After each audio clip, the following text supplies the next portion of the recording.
What is up, everybody? We're back over here, man. It's been a minute, but we're back. I'm here with my co-host. We got Speak Easy in the building. Let's just get to it. Easy, how you doing? Good man. You called me a co-host. I feel special. Well, I was trying to think of something cooler, but I really couldn't on the spot there. Hey, I should have came in with something real cool. I couldn't think of anything. So there you go, Easy. I'm here, my Welcome fat back, man. friend. Well, to be fair, Easy's the one that actually puts all this together. So Easy's actually the host of this. I'm just the one that's talking first. That's what this is. I'm the first talker. I'm the narrator of this show. Man, today, Easy, we're coming off a crazy game. Big win. A lot of hate from the Packers fan. They're not happy. You know what's weird, though? Let me just go right here real quick. I didn't realize how much pushback there was on the officiating from this game. Like, I thought as a Lions fan, when we were watching, I was like, man, what are these calls? Like, as a Lions fan, I thought there were some bad calls on our side. Now, there's bias when you're watching it live, of course. You know what I mean? Like, everything I'm going to think is wrong if it's called against us. But, like, the Frank Ragnow holding at the end for me was like, what? How was that hold? Like, I thought that was, like, the worst call ever. Then the interception return, I thought that was weak. I thought, if anything, it's like, okay, early contact, call it then. Don't call it when the ball's in the air, because at that point, he wasn't even touching dude. So, like, I thought there was bad flags on us, and that led to the touchdown. But then after the game, I realized, like, Packers fans were not happy, and it was all over social media. But you know what, Easy? It feels great to be on the other end of this, man. Yeah, Because it's always against the Packers. We're always on the wrong end of that in the past. What's your thoughts on it? Well, dude, I just remember back like when we were losing games, like that's how we acted, and it's almost secondhand embarrassment because like, is this what the winning side saw? Is this what the winning side felt like? Like, gross, ew, embarrassing. Like you guys lost, get over it. But in fairness, we've had like a lot worse scenarios. Like I remember the Trey Flowers hands to the face. We was kind of just up on the chest plate. That wasn't a hands to the face. We had that happen to us, give them opportunities down the field, and they won the game. Obviously, that Aaron Rodgers Hail Mary came off another BS face mask situation. Like I feel like our scenarios were actually like worthy of crying about. They're crying about normal ticky-tacky routine calls that happen in every single game. I have never seen a fan base crash out as bad as the Green Bay Packers, to be honest with you. It's truly embarrassing. And that's why it threw me off, because usually, even if you're, for one side, you can still kind of point out when you see something like, ooh, that one's going to be, that's going to be controversial. Yeah. That's why it threw me off, because I really wasn't sure. I really haven't looked into it. I didn't understand what the outrage was. And I saw a headline from a Packers Post that was like, this was the worst officiating game in history or something. I was like, are you serious? It was that bad? Yeah, it's bad. Like when your media is saying stuff like that, first of all, they're not media at that point. They're just fans along with everybody else. Secondly, they start doing the Kirby stuff. I love Bass still. If you're out there, baby, come back. You know what I'm saying? It is what it is. But like me and him had to go at it because I'm not having the Kirby's dirty stuff. Like if that was the case, there'd be any type of fine, flag, or suspension. You know what I'm saying? As evidence along with that. Not a thing. You have J.J. Watt come out and tell you guys it's not a thing. And they persistently, the writers, you're getting me worked up all over again. I just cannot believe the BS that came out of the Green Bay Packers after that loss. Like, just accept that we're the better team. I think this time really just stamped that for them in there. They're having a hard time accepting it. Yeah, and then on top of that, it's like then the record for Campbell against LaFleur is pretty darn awesome at this point. Yeah, like coming into that one, I think it was what 5-1 against him, and then they won again. And like I just coming into it, it was like all the noise was about the Packers proving themselves, and that was the whole headline. It was like they're going to prove themselves that they can compete in the NFC, and it was like you guys are making this. Like my thought was, you're making this way too big. This is the Packers trying to stay alive, because now at this point everybody kind of knows, like, yeah, they're not winning the division. It's over. You're playing for a wild card spot, and now they play Seattle this week. This is supposed to be a Packers show, but they play Seattle this weekend. If they lose to Seattle, I'm just saying, I mean, they're probably gonna make the playoffs. There's a chance they can make it without winning again. But now this thing gets really interesting. Now there's a lot of pressure on this team that plays Minnesota. You know what I mean? They got that game still on the schedule. So this game, I think it just meant so much more to that fan base, because it was like, you kind of you're out of it again. Like, you're out of it again now, second straight season. And the way that last season ended, when you should have been a playoff team, or 2 years ago, when you should have been the playoff team, and then the expectations coming into this year was the Packers were the team that was right there with the Lions. And here come the dang Vikings. They just don't know how to lose football games anymore. So it's a crazy storyline. But in most cases, like if I'm the Lions fan that has the same situation what the Packers are dealing with, where they're 9-4, 9-5 right now, I don't think I'd be that fired up. I'd be like, hey, man, we're about to make the dang playoffs. Let's go get him back in the playoffs. Like, I don't think I'd have the same response, but I guess just what you're used to when you win the division all the time. It's the arrogance, absolutely the arrogance. They expected to win that game for sure. Not like I feel like our side where it goes going to be a close game. I still picked the Lions to win, but I knew it was going to be close. They like literally thought they're going to win the game. I think that's why there's like reality around them was crumbling when Right. it shattered. And they found out like the Detroit Lions were on top. They're like what? Like their whole life was just like crumbles. It's just shambles.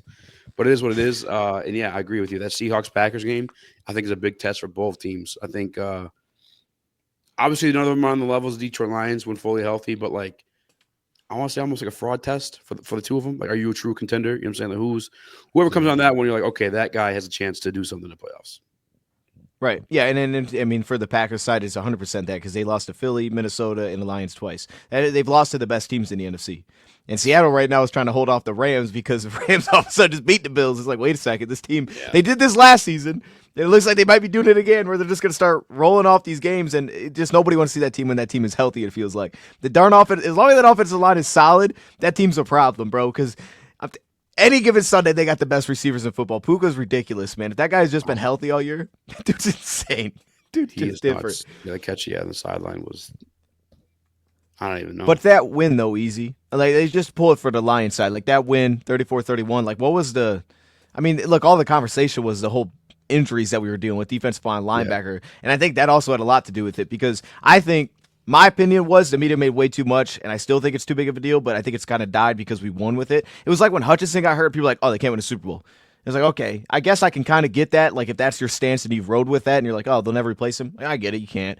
But, well, now he might be coming back. But then it was like, once these injuries started to happen, it was like all of a sudden, like, now we got to find a reason of why this team's going to start losing games. So everybody just jumps on this defensive line linebacker thing, and then we win again with it. Now all of a sudden, it doesn't really make any sense, so it's gotten quiet really fast. But I thought that whole thing was overblown like crazy because the flip side is like, wait a minute, Kaminsky's probably coming back. Jalen, it sounds like he's going to be coming back. Alex is coming back. Like, these dudes are coming back. And it's not like the D line all have hit IR and it's like, oh, they're out for the season. It's like, yeah, they're going to miss this week.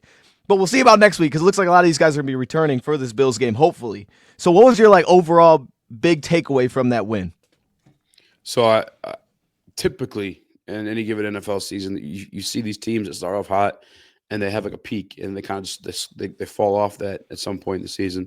Usually December or after Thanksgiving is like the saying they have. And I still believe this Detroit Lions team absolutely have. I still picked them to win that Packers game, but now I just know that peak isn't coming. We've fully been tested. I don't think there's anything that can shake this team at this point. Like having lost those amount of people, because the thing with me going to that game, Dion, I was like, and I took the Lions win because I'm like, look, we had Lee McNeil last year with a mystery partner every single week, with DJ Reader out and so on and so forth. But then we lost to Lee McNeil in the first quarter. Like this Yeah. team is just they're just coached so well from top to bottom, and it's insane. Like you could pick anybody in that defensive side of the ball. Talking about these assistant coaches or position coaches, maybe outside of maybe Deshae Townsend, only because he's the newer face.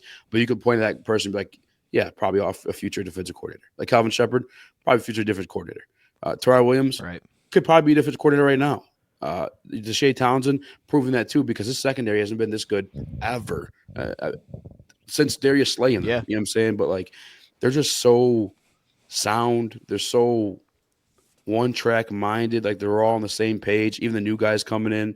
I heard Jared talking about it the other day. Like everyone, he says he hates to say it because it's so cliche, but just Brad and Dan bring in guys that love football. And that was in reference to bringing in Jamal Adams and Quan Alexander, because they come in and they're just straight to rowing. You know what I'm saying? They're just straight to going, Crazy.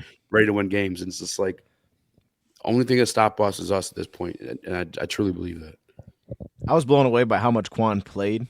Like the Jamal, I didn't think Jamal would be playing this fast. I was like, it'll take some weeks. Yeah, Juan Alexander outstepped David Long, like immediately. Yeah. It was like, oh, this guy might be the guy already, and I'm here for it because like when I see Quan, it's like, yeah, he looks like an upgrade. And the real quick point on that will be that as much of these injuries get the conversation, and we're hoping that Alex comes back, it's like kind of the playoff, like that kind of thing. And I think that'll, once he gets back, hopefully you just kind of like replace it. We don't have to talk about this. But if there is a spot that's like for weeks you're going to have to deal with this, it's that spot.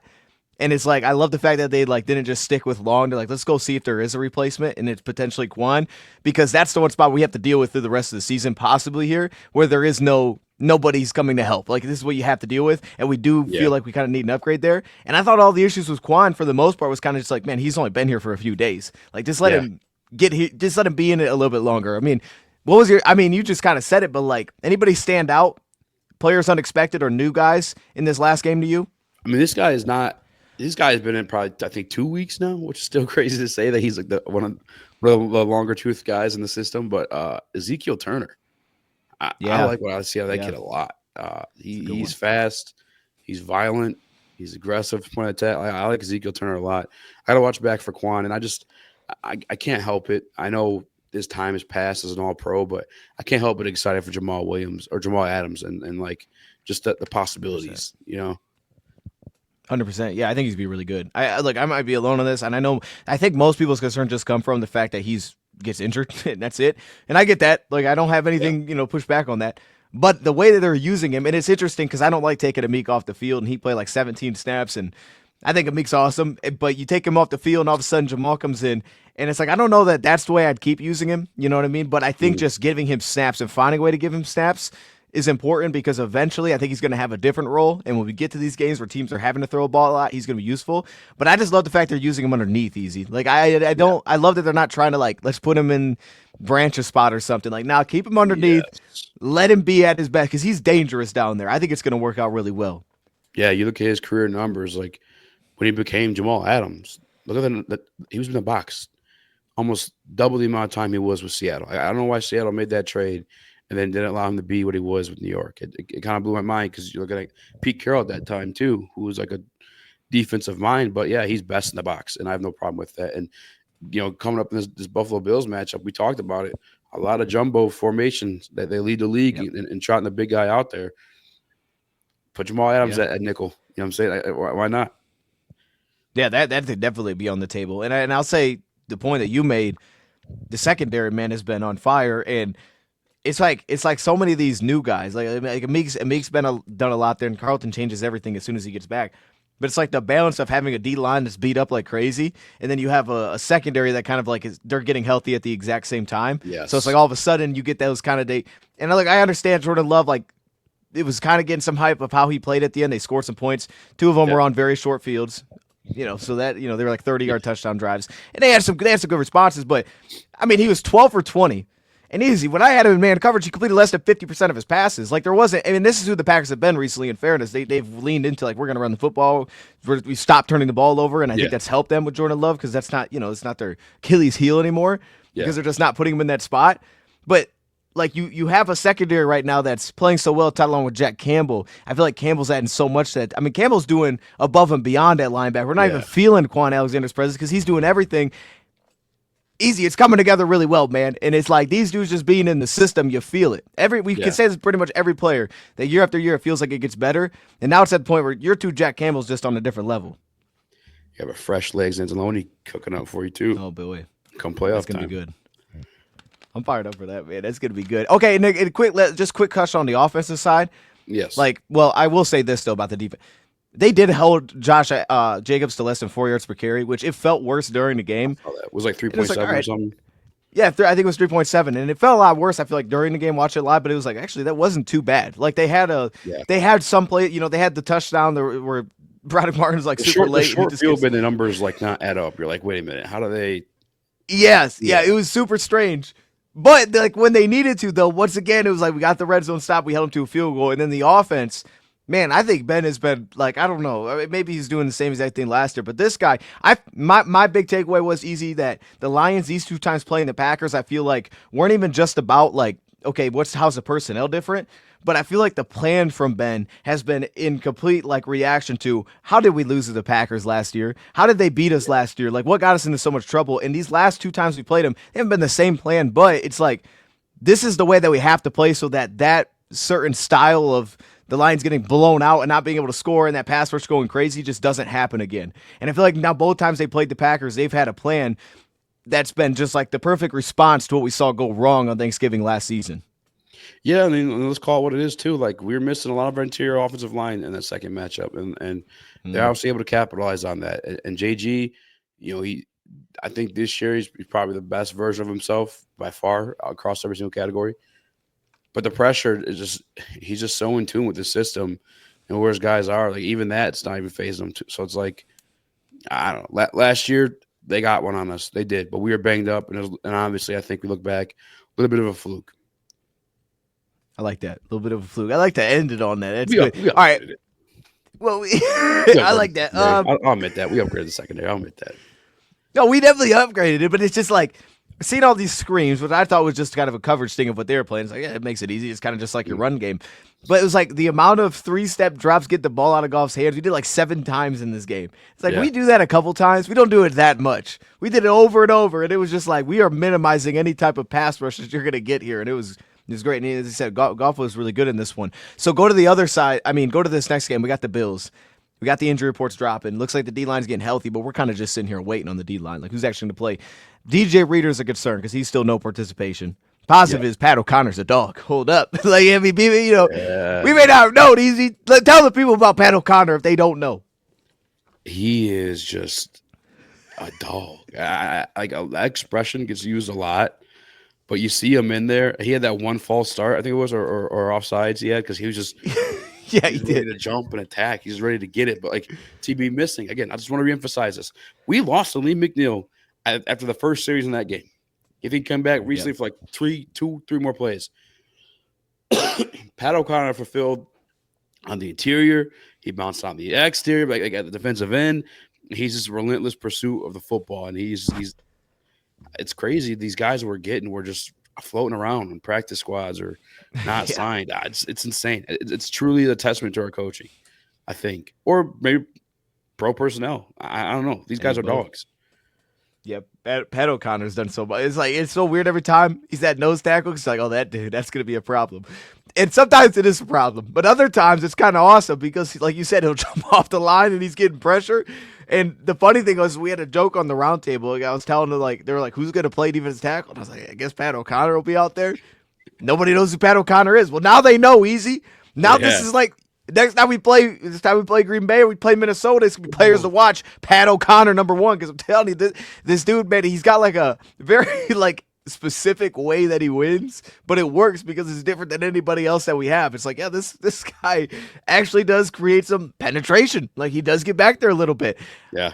On to the Bills side, though, the Bills are getting healthy. And as right before we got on the show, you're like, man, the Bills, of course, they're choosing now to get healthy. And this is like battle of the year kind of thing. Spreads are like essentially even on this game.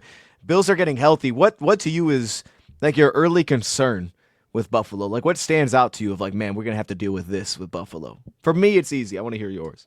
Yeah, I mean, guess. You know what I mean? Yeah. They got that kicker's a dog. Human from Krypton over there named Josh Allen. That'd be the concern. The offspring of Clark Kent himself, it feels like. And I think what's growing scary about him is like this year, he's always been a tremendous athlete and a great quarterback. But this year, he's learned how to truly quarterback. I mean, like instead of forcing the ball towards like a Stephon Diggs, he's looking for the open guy, and he's getting to him. And when he doesn't, he's scooting. He's gone. They're not like little, 8-9 yard gains. They're like 39-yard gains. Like when he decides to do this. So Josh Allen is your league's favorite to win MVP right now.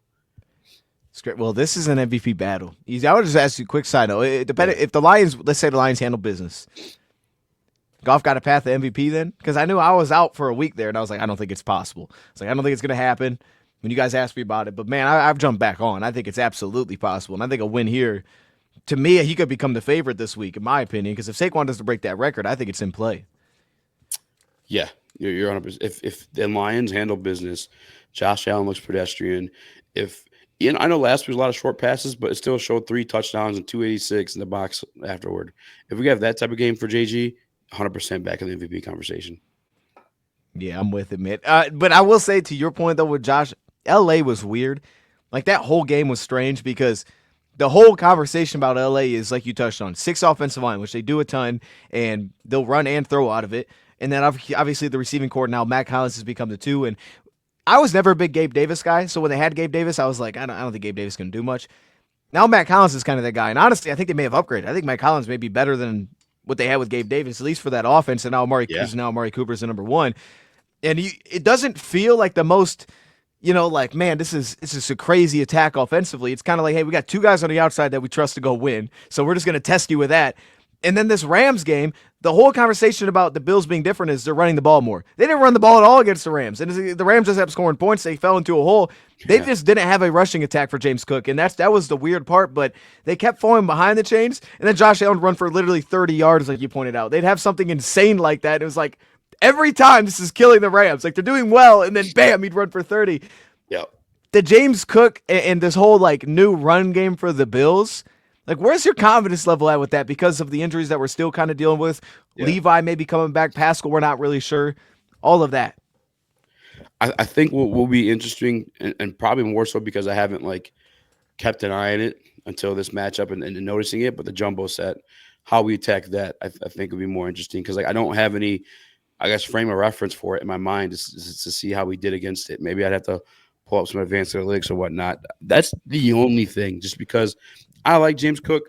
I think he is a very good running back, but he's not one of those guys I'm like, oh God, we're playing James Cook this week. Like I think we could put a bottle cap on that one. Can he get loose? Absolutely. I like what we have in the secondary in terms of like safeties crashing down. I mean, when I know it's a reference to the Green Bay game, but that tackle that Brian Branch had on Josh Jacobs, who typically doesn't go down without two or three guys grabbing him, and Brian Branch just looked like Josh Jacobs was in shock. He was like, "Oh!" The dude floated back 2 yards before he went down. Yeah, but we have that guy back there helping us out with that. Like, even if he does break through the first line of defense, so like, I guess it's really just like how efficient are they with that jumbo, front line. I'm not worried about him though. The crazy thing about that tackle, though, your point was like it wasn't like he was like in the box. He was deep. He just came down and lit him up. So, bro, he went a long way really fast to light that dude up, and he just went for it. I love Branch, man. I'm glad that he's okay. He did. He was hovering for a second, man. That was insane. That's a great point though, because the run defense, like the safety play for the run defense, also corners, it's changed so much. And when I look at this team, man, like the Bills for me, I don't think they're great on the trenches. At least on the offensive line, I think they're okay. I don't think it's fantastic. I think the interior is kind of very average. Tackles are pretty average to me.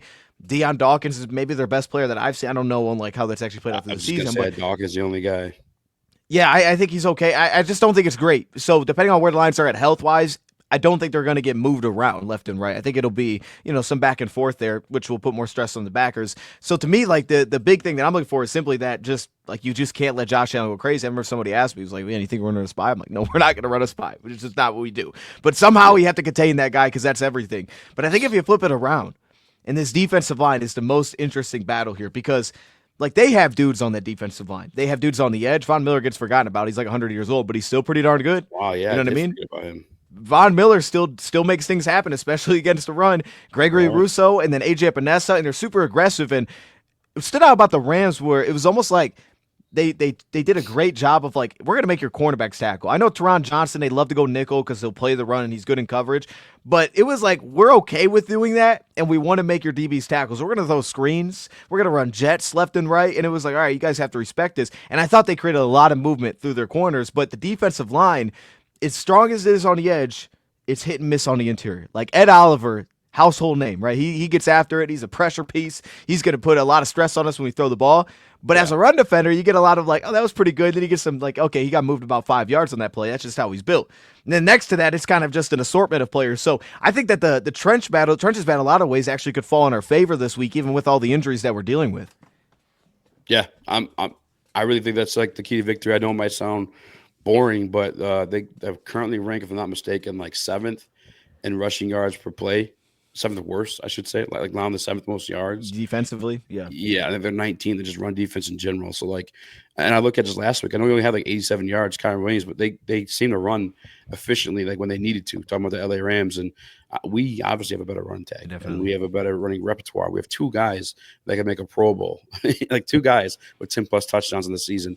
I think Jahmyr Gibbs in this game specifically can eat if he gets past that initial line of defense. Gone. I completely agree. Same takeaway. I mean, Matt Milano feels like Matt Milano's the one dude that'll like go make some plays out that second level. Yeah. But I feel like outside of that, it's super shaky. And it almost like makes me think more about like how much they actually trust putting 3 linebackers on the field. Like outside of the whole we love Teron Johnson kind of thing, it's like when 3 linebackers, I don't love it when I watch it. So I'm just like, at least from what I've seen so far, it's like Milano's really good, and everything outside of that's very shaky. I'm with you 100%. I'm like, you can make these turn into huge plays. So I've thought the same way. I was like, Jahmyr Gibbs, I love that for this game. So with that in mind, players to watch, I mean, who do you think we should be keeping an eye on offense, or for the Lions, I should say, in this game, offense or defense? This is a great question. It's actually when I put on our prep for today too, so I should do the homework on this one. Jahmyr Gibbs being one for sure. I'm gonna go ahead and throw David Montgomery in there just because it's the running back. What you got wrong about the question? No, Damn. Guys who they're watching their team. Is that what you're saying? No, I'm just playing. I'm joking. You're good. I'm joking. Dude, you gotta quit day drinking, dude. It's crazy, man.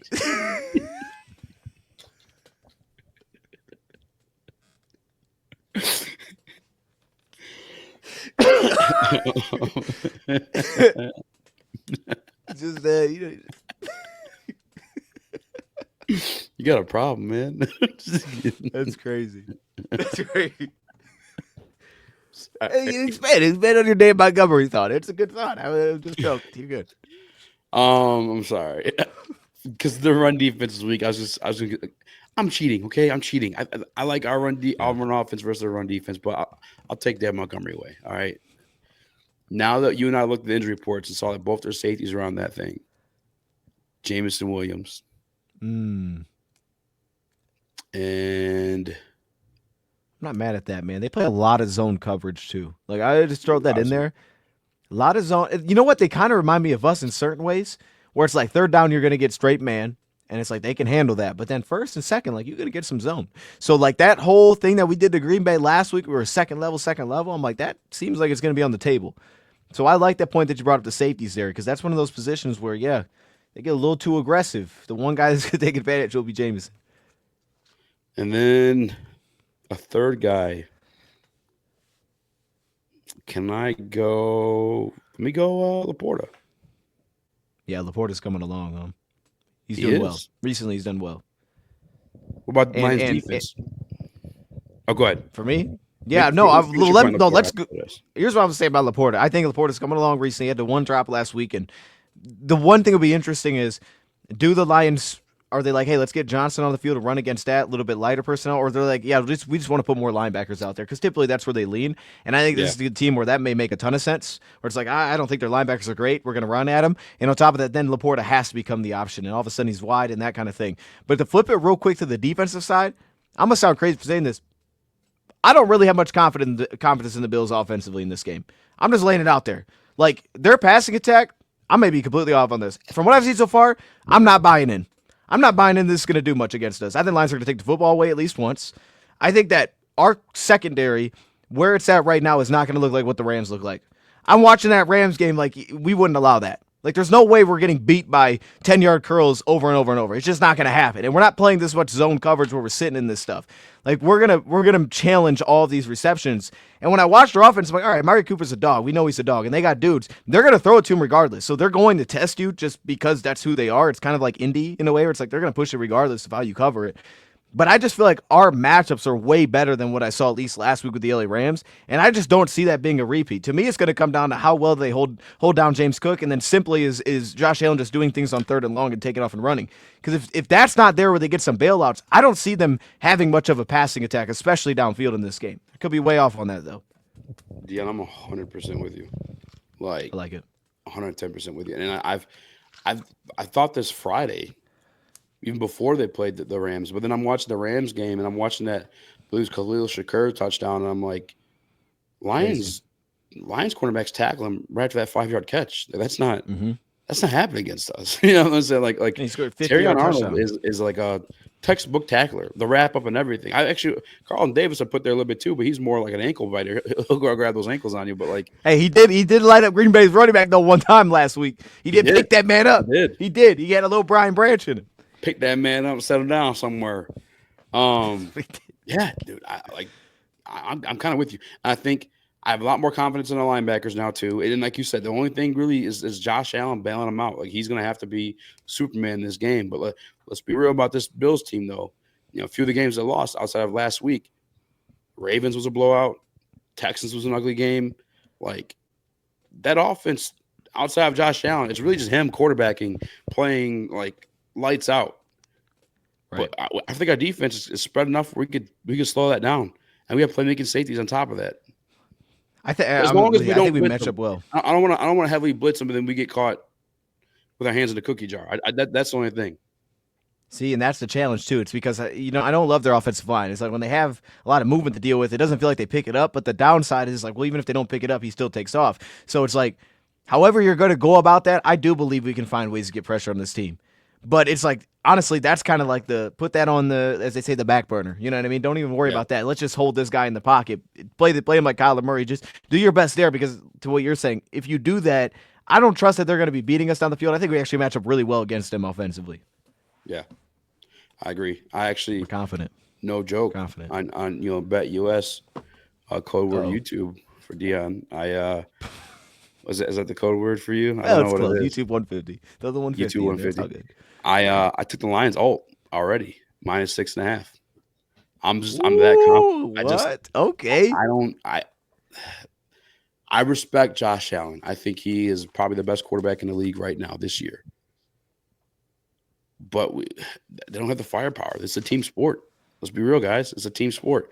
And the Detroit Lions got a damn good team all across the board.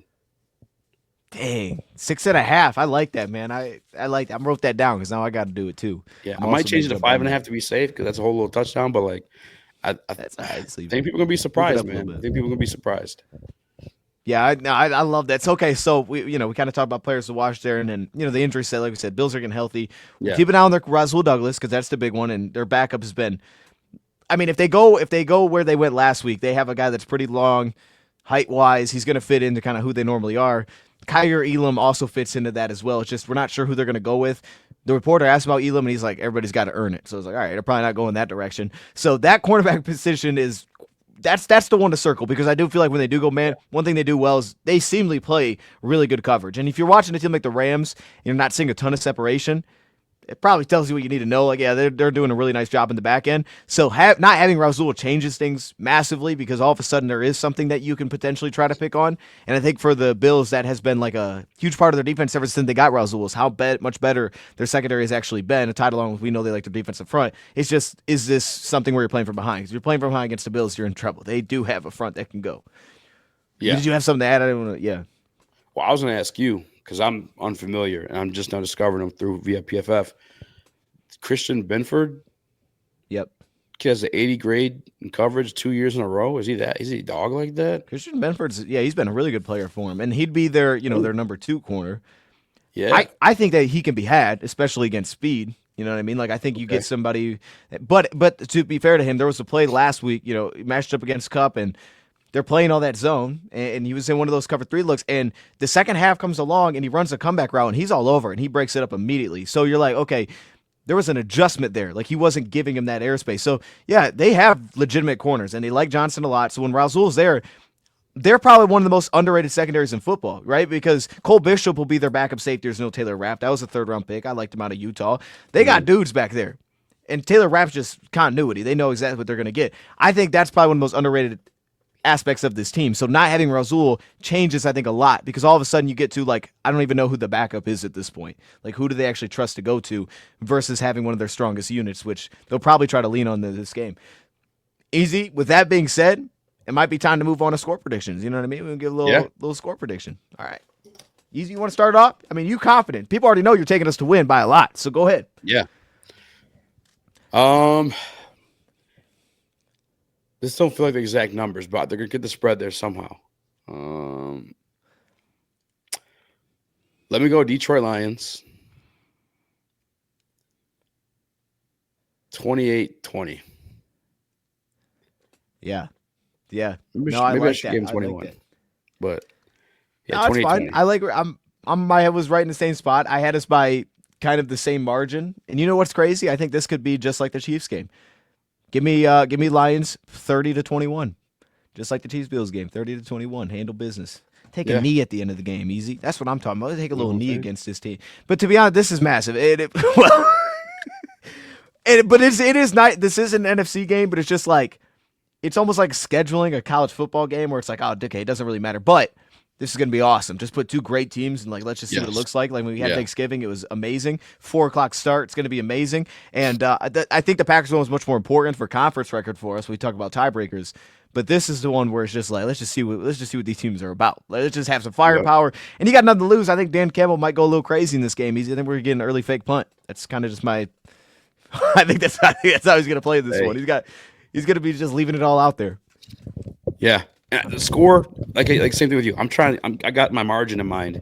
I'm trying to put numbers around it to make it fit. I think it'd be maybe a little bit lower scoring, but still same margin. Maybe like 8-0, maybe there, maybe not, but maybe something like that. Something light. Okay. But no, okay. I think Detroit Lions are just a better team. And all due respect to Buffalo, McDermott, and especially Josh Allen, but go Lions, baby. Yeah, it's going to be a good one, man. Well, we appreciate y'all joining over here on Lions Nation Unite and over here on Believe for our recap and preview for this game. Plan is to see you next week. We'll see if that happens, but that's the plan. But anyways, until then, go Lions, man. We're out of here.